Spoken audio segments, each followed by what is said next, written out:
नव्या सखोल चर्चेत आपल्या सर्वांचं स्वागत आहे. आजची आपली चर्चा एका खूपच कुतूहलजनक अशा संकल्पनेवर असणार आहे. हो, आणि विषय असा आहे की जो ऐकणाऱ्या प्रत्येकाला म्हणजे विशेषतः पालकांना खूप जवळचा वाटेल. नक्कीच. आज आपण बालमानसतज्ञ डॉक्टर अजित पाटील यांच्या सर्वांगीण संगोपन या नोट्सचा सखोल अभ्यास करणार आहोत.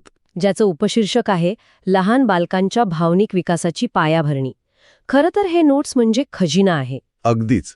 आणि या सखोल चर्चेचं मुख्य उद्दिष्ट हे आहे की बालपणातील पहिली 6 वर्षे मानवी आयुष्याचा आणि मेंदूच्या विकासाचा पाया नक्की कसा रचतात हे उलगडून सांगणं. कसे ना, आजकालच्या भौतिकवादी जगात आपण बघतो की मुलांसाठी महागड्या खेळण्यांचा अगदी ढीग लावला जातो. हो, अगदीच. पण या नोट्स वाचल्यावर एक गोष्ट प्रकर्षाने जाणवते की या निर्णायक काळात मेंदूच्या जडणघडणीसाठी महागड्या वस्तूंची अजिबात गरज नसते. बरोबर. तिथे गरज असते ती प्रेमाची, सुरक्षिततेची आणि अत्यंत सूक्ष्म अशा भावनिक संवादाची. कारण आई ही पहिली मानसशास्त्रज्ञ असते याचा अर्थ केवळ मुलाचे लाड करणे असं नक्कीच होत नाही. मग याचा नेमका मानसशास्त्रीय अर्थ काय घ्यायचा? जेव्हा एखादं मूल जन्म घेतं तेव्हा त्याच्याकडे स्वतःच्या भावनांचं नियमन करण्याची, म्हणजे स्वतःला शांत करण्याची कोणतीही अंतर्गत यंत्रणा नसते. म्हणजे ते पूर्णपणे दुसऱ्यांवर अवलंबून असतात. अगदी. अशा वेळी आई किंवा जे कोणी प्राथमिक संगोपन करते असतात ते त्या मुलासाठी एक्सटर्नल इमोशनल रेग्युलेटर म्हणून काम करतात, बाह्य भावनिक नियंत्रक. म्हणजे मूल आपल्या सभोवतालच्या जगाचा अर्थ लावायला याच पहिल्या नात्यातून शिकत असतं का? हो, चेहऱ्यावरील हावभाव वाचायला आणि तणावावर प्रतिक्रिया द्यायला मूल याच काळात शिकतं. हा काळ म्हणजे मुलांच्या भविष्यातील सर्व मानसिक प्रक्रियांचा एक आराखडाच असतो. यालाच डॉक्टर पाटील यांच्या नोट्समध्ये 1 ते 6 वर्ष या वयोगटाला मेंदूच्या विकासाचा सुवर्ण काळ असं म्हटलंय. आणि ते अगदी योग्य आहे, कारण या काळातली मेंदूची लवचिकता, ज्याला आपण न्यूरोप्लास्टिसिटी म्हणतो, ती अफाट असते. आपण नेहमी ऐकतो की लहान मुलांचा मेंदू खूप वेगाने गोष्टी शिकतो, पण या नोट्स वाचताना मला जाणवलं की हा काळ केवळ शिकण्याचा नाहीये. नाही, हा मेंदूच्या प्रत्यक्ष भौतिक जडणघडणीचा काळ आहे. यामागचं नक्की विज्ञान काय आहे हे डॉक्टर पाटील कसे स्पष्ट करतात? विज्ञान खूप रंजक आहे यामागचं. 1 ते 6 वर्ष या वयोगटात मेंदूमध्ये ज्या वेगाने न्यूरल कनेक्शन्स किंवा सिनॅप्सिस तयार होतात ना, त्या वेगाने त्या आयुष्यात पुढे कधीही बनत नाहीत. म्हणजे एक प्रकारे हार्डवायरिंग होत असतं. अगदी बरोबर. पण इथे गोम अशी आहे की कोणते कनेक्शन्स टिकून राहतात आणि कोणते नष्ट होतात हे पूर्णपणे मूल ज्या वातावरणात वाढतं त्यावर अवलंबून असतं.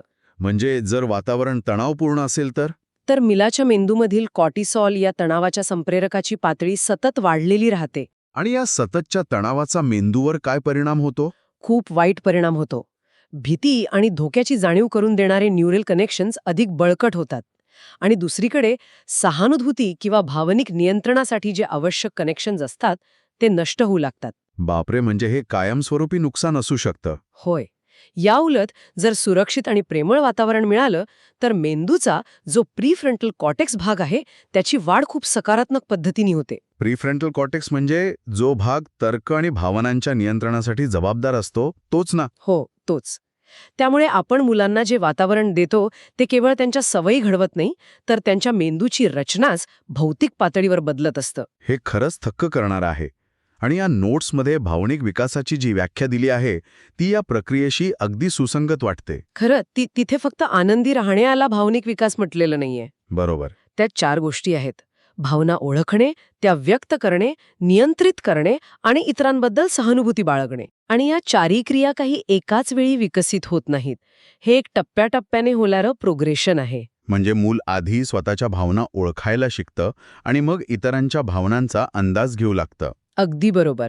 आणि जर या सुवर्ण काळात मुलाला योग्य भावनिक साक्षरता मिळाली नाही तर ही उणीव प्रौढपणी मानसिक समस्यांच्या रूपात समोर येऊ शकते. म्हणूनच डॉक्टर पाटील यांनी भावनिक सुरक्षिततेच्या पायावर एवढा भर दिलाय असं मला वाटतं. नक्कीच. आणि या पायावर बोलताना त्यांनी सिक्युअर बेस ही एक अत्यंत महत्वाची संकल्पना मांडली आहे. आपण अटॅचमेंट थेअरीबद्दल बरंच ऐकतो, पण दैनंदिन जीवनात हा सिक्युअर बेस प्रत्यक्षात कसा कार्य करतो? सिक्युअर बेस म्हणजे पालकांची अशी एक मानसिक आणि भावनिक उपस्थिती जिथून मूल अत्यंत आत्मविश्वासाने बाहेरील अनोळखी जगाचा शोध घ्यायला बाहेर पडू शकतं. आणि जेव्हा त्याला भीती वाटते तेव्हा ते कोणत्याही संकोचाशिवाय पुन्हा त्याच सुरक्षित ठिकाणी परतू शकतं. पण हे प्रत्यक्षात कसं दिसतं? समजा मूल रडतंय किंवा घाबरलंय, जेव्हा मूल रडतं तेव्हा त्याच्या मेंदूत धोक्याची घंटा वाजत असते.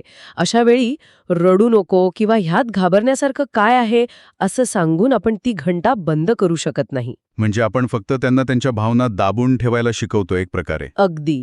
आणि हाच तो सूक्ष्म फरक आहे जो या नोट्स मांडतात.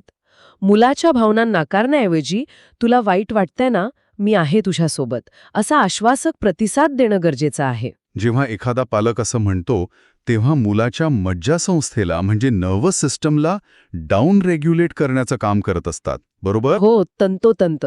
जेव्हा पालक मुलाच्या भावनांना शब्दात मान्यता देतात तेव्हा मुलाच्या मेंदूला संदेश जातो की मी जे अनुभवतोय ते योग्य आहे आणि मी सुरक्षित आहे. आणि यातूनच तो सुरक्षित बंध किंवा सिक्युअर अटॅचमेंट निर्माण होते. हो, आणि ज्या मुलांमध्ये असे सुरक्षित बंध निर्माण होतात त्यांची भावनिक लवचिकता भविष्यात खूप मजबूत असते. संकटाच्या वेळी ते कोलमडून पडत नाहीत. कारण त्यांच्या अंतर्मनात एक सुरक्षितेची भावना रुजलेली असते. पण याउलट जर पालकांच्या प्रतिसादात अस्थिरता असेल तर काय होतं? अस्थिरता म्हणजे कधी खूप प्रेम आणि कधी अचानक दुर्लक्ष किंवा राग. असं असेल तर मुलांमध्ये असुरक्षित बंध निर्माण होतात. अशा मुलांमध्ये जगाविषयी कायम एक अनामिक भीती राहते. हे समजून घेणं खरंच खूप महत्वाचं आहे की आपण एका विशिष्ट प्रसंगाला नाही तर त्यांच्या आयुष्यभराच्या तणाव नियमन यंत्रणेची उभारणी करत आहोत. अगदी बरोबर. पण इथेच एक मोठा व्यावहारिक प्रश्न उभा राहतो. आपण भावना समजून घेण्याबद्दल बोलतोय, पण 1 ते 6 वर्ष वयोगटातील मुलांना भावनांचं शिक्षण नेमकं द्यायचं कसं? हां, अनेक पालकांना पडणारा प्रश्न आहे. आणि विशेषतः जेव्हा मुले खूप रागावतात किंवा जमिनीवर लोळून हट्ट करतात तेव्हा काय करायचं? हो, तोच कळीचा मुद्दा आहे. त्या तीव्र भावनांना कसं हाताळायचं? इथे आपल्याला पुन्हा मेंदूच्या विकासाकडे जावं लागेल. आपण मगाशी प्रीफ्रंटल कॉर्टेक्सबद्दल बोललो, जो रागाला ब्रेक लावतो. तो या वयात पूर्ण विकसित झालेला नसतो. म्हणजे 1 ते 6 वर्षांचं मूल जेव्हा हट्ट करतं तेव्हा ते मुद्दाम पालकांना त्रास देण्यासाठी करत नसतं का? अजिबात नाही. ते मुद्दाम मॅनिप्युलेट करत नसतात. त्यांच्याकडे तीव्र भावनांना शब्दांत मांडण्यासाठी पुरेसा शब्दसंग्रह नसतो. म्हणून ते मारणे किंवा वस्तू फेकणे अशा शारीरिक कृतीतून व्यक्त होतात. बरोबर. आणि म्हणूनच डॉक्टर पाटील यांनी भावनांना लेबल करणं हा उपाय सुचवला आहे. भावनांना नाव देणं. म्हणजे केवळ शांत हो असं न सांगता त्यांच्या भावनांना शब्दांचं रूप देणं. अगदी. त्यासाठी चित्रपुस्तकांचा वापर करता येतो किंवा स्वतःचं उदाहरण देऊन त्यांना शिकवता येतं. स्वतःचं उदाहरण म्हणजे कसं? म्हणजे समजा पालक म्हणाले की मला आज खूप थकवा आल्यामुळे थोडी चिडचिड झाली होती, पण आता मी शांत आहे. अरे वा! म्हणजे यातून मूल नकळतपणे शिकतं की मोठ्यांनाही नकारात्मक भावना येतात आणि त्यावर नियंत्रण मिळवणं शक्य आहे. हो, हे खूप प्रभावी मॉडेलिंग आहे. आणि हट्टाच्या वेळी सर्वात महत्वाची गोष्ट म्हणजे पालकांनी स्वतः शांत राहणं. पण मुलाच्या रागाला जर पालकांनी रागानेच उत्तर दिलं तर परिस्थिती फक्त अधिक चिघळते. रागाच्या भरात शिक्षा केल्याने मुलाला भावनांचं नियमन कसं करावं हे समजत नाही. त्यांना फक्त एवढाच संदेश जातो की मोठी व्यक्ती आपल्यापेक्षा ताकदवान आहे. बरोबर. त्यामुळे शिक्षा न करता तो रागाचा आवेग ओसरल्यानंतर प्रेमाने समजावून सांगणं आवश्यक आहे की तुला राग येणं साहजिक आहे, पण इतरांना मारणं चुकीचं आहे. पण व्यावहारिक पातळीवर विचार करूया. जेव्हा पालक स्वतः दिवसभराच्या कामाने थकून घरी येतात तेव्हा प्रत्येक वेळी इतक्या आदर्श आणि संयमी पद्धतीने वागणं शक्य असतं का? नाही. आणि मानसशास्त्र हे अजिबात सांगत नाही की पालक नेहमीच परफेक्ट असले पाहिजेत.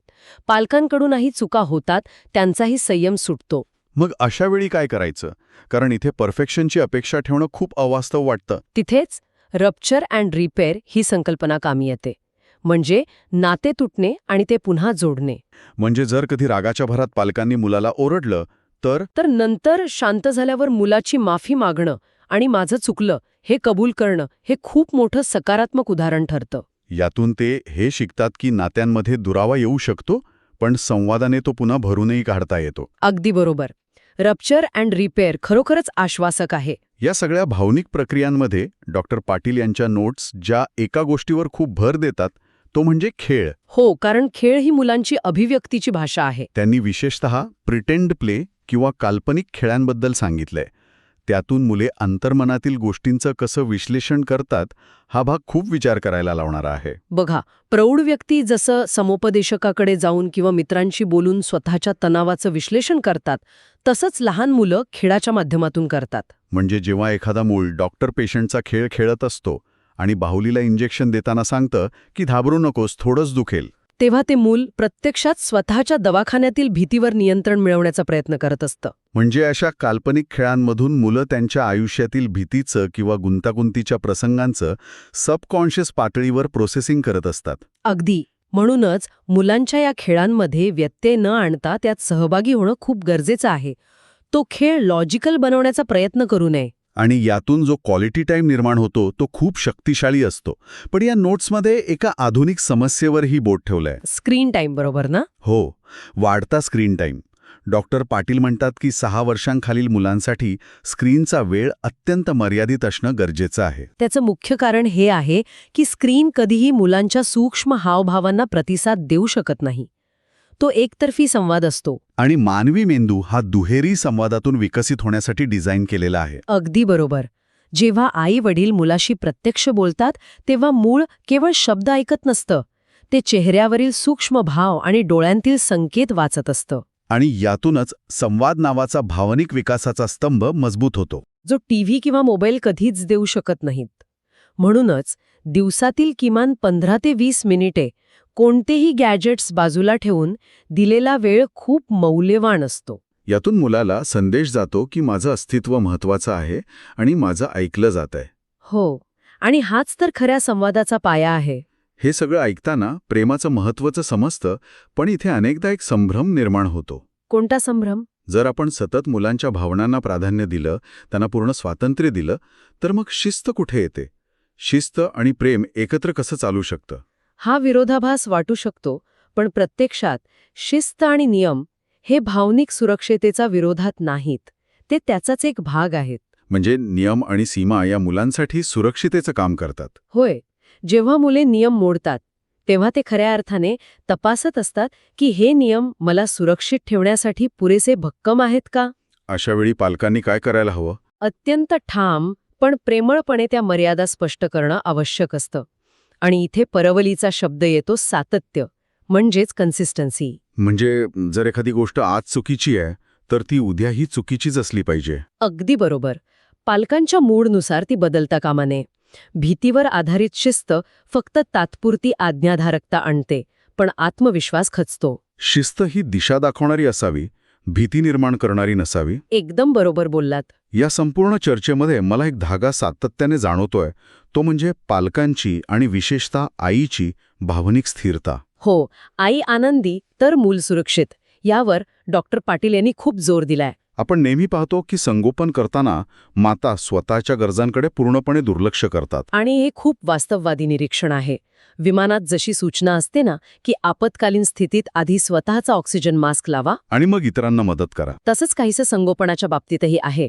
जर आई स्वतः तणावाखाली असेल तर ती मुलाला तो सिक्युअर बेस कसा देऊ शकेल? स्वतःचा कप रिकामा असताना आपण इतरांना काहीही देऊ शकत नाही. म्हणूनच स्वतःसाठी वेळ काढणं, मानसिक आरोग्याकडे लक्ष देणं आणि मदत मागणं ही कमजोरी नाहीये, ती एक जबाबदार कृती आहे. आईचे मानसिक आरोग्य हा या प्रक्रियेचा कणा आहे. आपण आत्तापर्यंत ज्या मुद्द्यांवर चर्चा केली ते सगळे सर्वांगीण विकासाच्या 5 मुख्य स्तंभांमध्ये गुंफलेले आहेत. हो, ते 5 स्तंभ एकत्र बघणं खूप महत्वाचं आहे. पहिला स्तंभ म्हणजे बिनशर्त प्रेम, जे मुलाला सुरक्षित असल्याची जाणीव करून देतं. दुसरा, भावनिक सुरक्षितता, जिथे भावना व्यक्त करण्याचं स्वातंत्र्य असतं. तिसरा, गॅजेट फ्री सक्रिय संवाद. चौथा, अचेतन भावनांना वाट करून देणारा खेळ. आणि 5वा, भीतीमुक्त सातत्यपूर्ण मार्गदर्शन. हे 5ही स्तंभ एकटीने काम करत नाहीत, तर ते एकमेकांवर अवलंबून असलेली एक इकोसिस्टम निर्माण करतात. अगदी एका मजबूत इमारतीच्या पायासारखे. एक जरी कमकुवत झाला तरी ताण इतरांवर पडतो. आणि याचे परिणाम तात्कालिक नसून संपूर्ण आयुष्याला आकार देणारे असतात. नक्कीच. आजची ही सखोल चर्चा खरोखरच अनेक जुन्या धारणांना छेद देणारी आहे.